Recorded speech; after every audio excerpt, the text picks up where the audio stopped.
在国外屡获殊荣的纪录片《穿越启示录》，采用最先进的影像和动画制作技术，以紧凑的故事节奏及生动有趣的介绍方式，让生硬的历史变得有趣。在国外播出后，大获好评。网友兴奋地表示，影集内容令人叹为观止，将世界地理与圣经历史交织的手法也让人惊艳，省去了很多研究的时间，就可以将历史带入。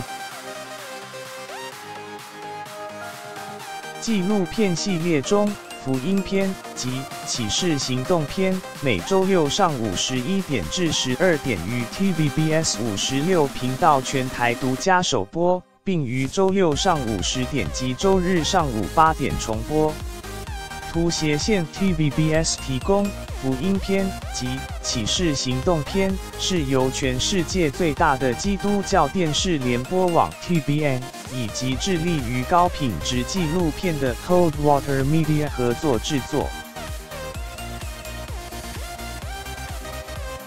该节目从马太、马可、路加和约翰福音记载的地点，探索基督教历史中最重要和最具影响力的故事。摒除传统传教形式，以地理杂志行脚方式，用旅行看见历史，介绍耶稣基督生平以及当时的政治文化等等。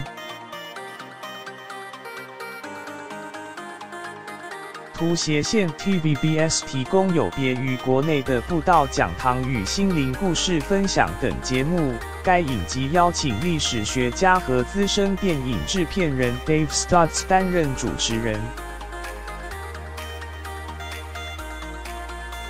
Dave Stutz 拥有长达20年的专业媒体影像制作经验，曾走访30多个国家，用镜头记录故事，制作多元主题的纪录片。